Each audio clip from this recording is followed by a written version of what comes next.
前有流行一阵子，算是当年去曼谷必买的包包品牌之一。感觉近几年好像退烧了。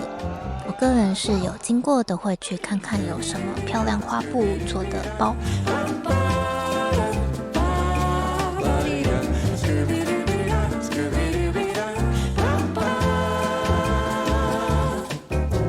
这间2楼有一些定价比较贵的包。这个白色包包当时很犹豫，定价高一点，加上怕脏，最后就没买。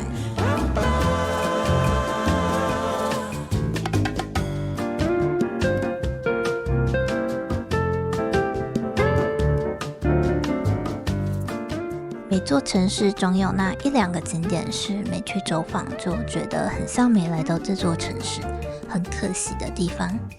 以台北来说，我觉得莫过于就是70101，或是去象山远眺101。而曼谷对我来说有3个，我觉得没时间的话也至少挑一个走访。卧佛寺、大皇宫、郑王庙，这3个是我心中的首选。大概是我喜欢古迹或充满历史的建筑物，所以如果你们行程很赶，我蛮推荐至少挑一个去走走看看，或在外边看也行。为什么说在外边看也行？这要说到小小的遗憾。某年跨年找朋友一起跨，本来还想说跨完隔天带朋友去逛大皇宫，没想到我小看了廉价游客人流的威力，于是计划赶不上变化，大皇宫人多到进不去，只好从外面看了。我自己也是有2次打着嘟嘟车跟很安静的电动嘟嘟车，从大皇宫外围呼啸而过。如果你们真的没时间，也可以搭嘟嘟车绕外围看一看哦。啊，ありがとう。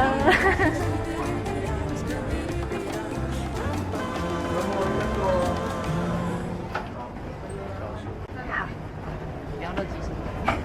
走最外侧，最外侧和最上。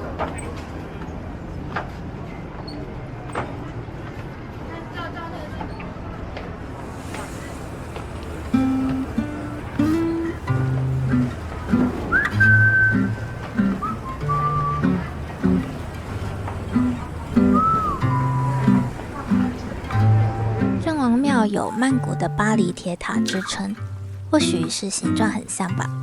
我很推日落时分到郑王庙对面看郑王庙，抓日落前1小时抵达咖啡店，然后坐到日落可以看到夜晚灯光打在郑王庙主体上，非常漂亮。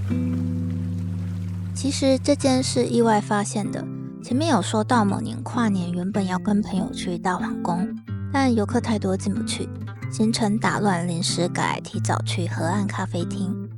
打电话问每一间都客满，后来就先去码头拍照，发现了旁边有间高楼层景观餐厅，上去一看，意料之中没位子，只好作罢，也让我决定下次来曼谷一定要再来一次。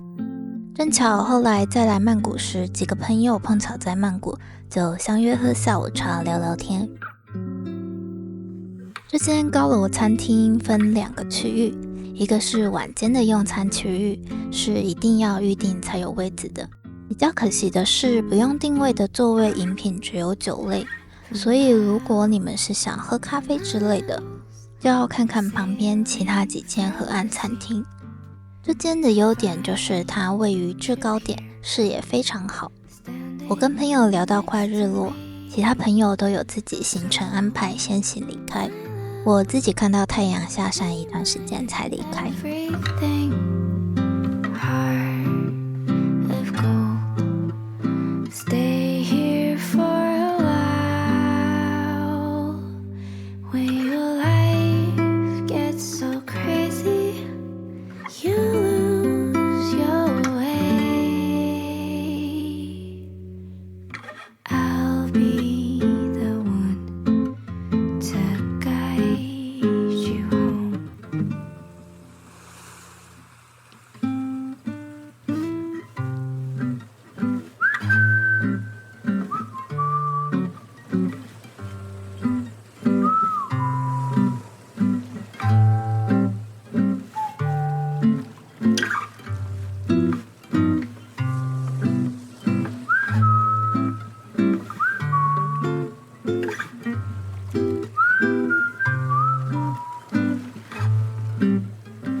มา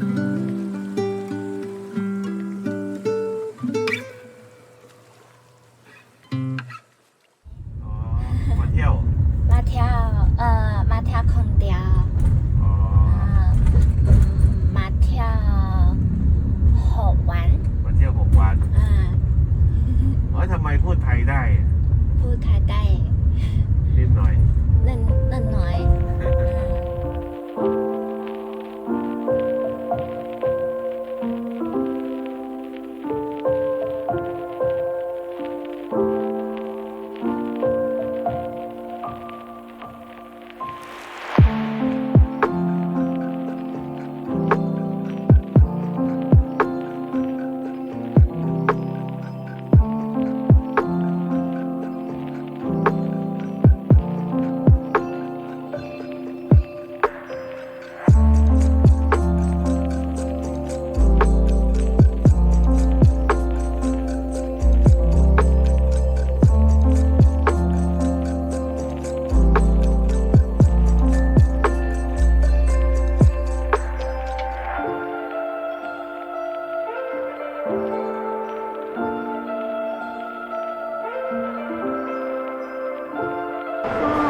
ที่ให้เป็นไปตามประกาศของสำนักงานการบินพลเรือน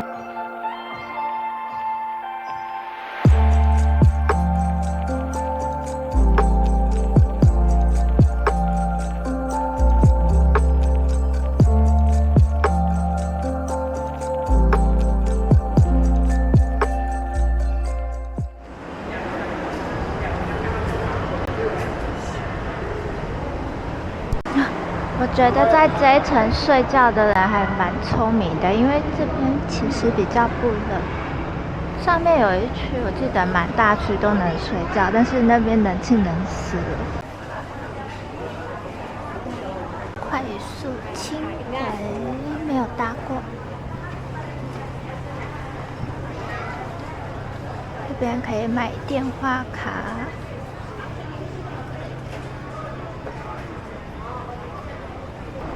结果 B1 没有我要找的美食区，要在1楼这个 food court， 我们去看看吧。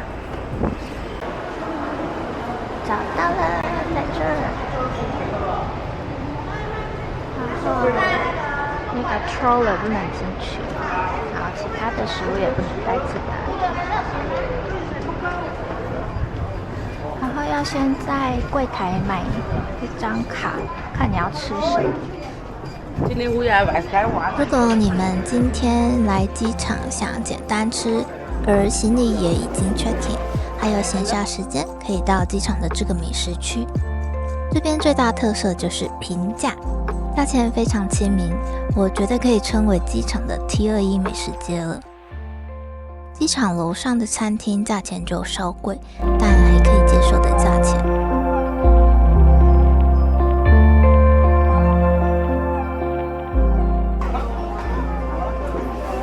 哇，这边柳橙汁好贵哦，平常是1罐大概20，这边贵3倍。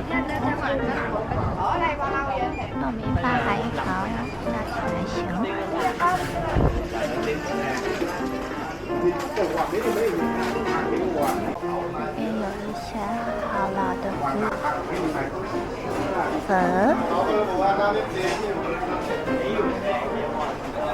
碗来，你知道有没有？是的，感觉比较中式一点。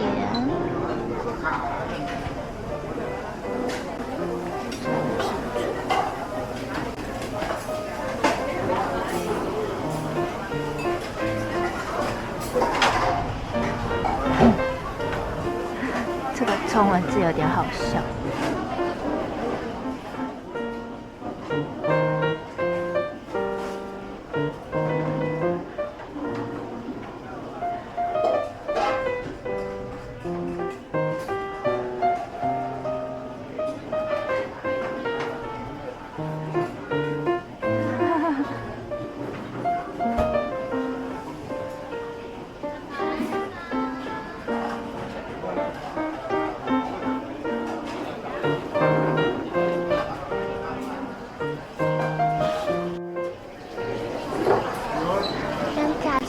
较合理，不会像上面都蛮贵的。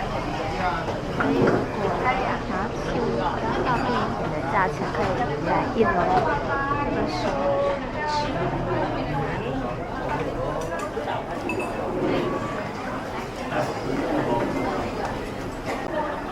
这边也有我最爱的帕泰，这看起来好好吃哦。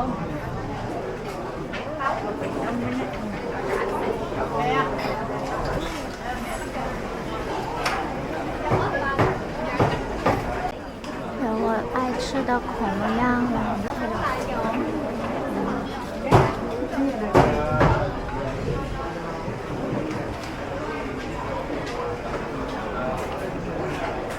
拉面，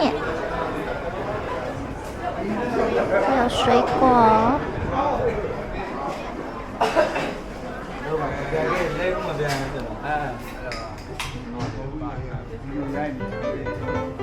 料区。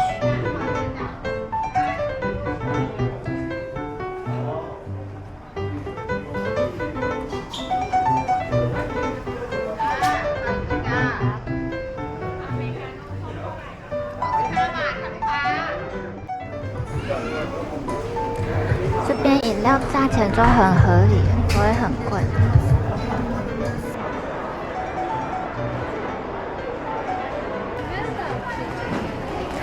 包装好漂亮。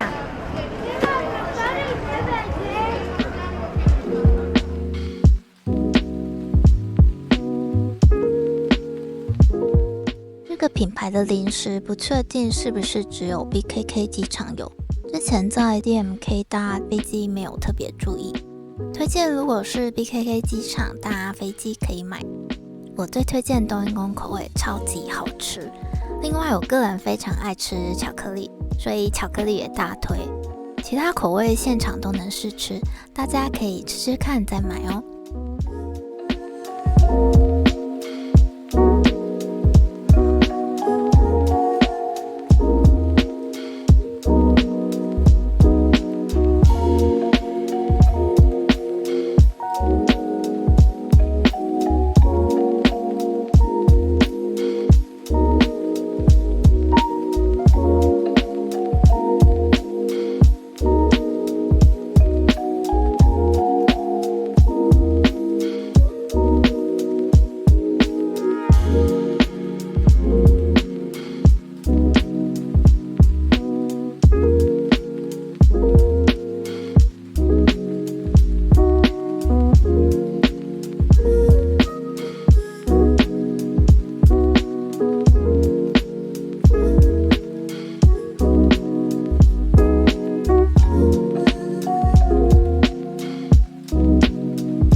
站在前面，它会停下来。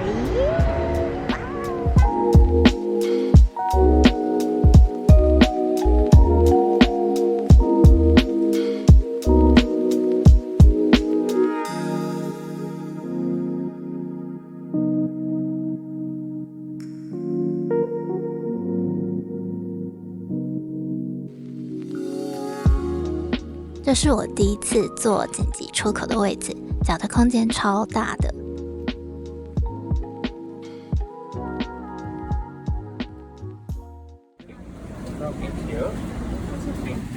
那这边跟您说明一下，由于您今天坐在紧急逃生出口的位置，所以必要稍微麻烦您协助我开启这个舱门。一开始我还以为第一排没有荧幕，因为我右边2位乘客都没看。结果我转头一看，中间的乘客几乎都把荧幕翻起来了。后来空姐发现我在找机关，贴心问我要不要帮忙。原来只要按小圆按钮再往上搬就好了。成功翻起来后，我还转头教了中间靠走道刚刚跟我一样在找机关的泰国女生。如果喜欢 Lazy on Route 这个频道，请不要忘了订阅并开启小铃铛哦。那这部影片就到这边咯，谢谢你的观看，我们下个影片见咯，拜拜。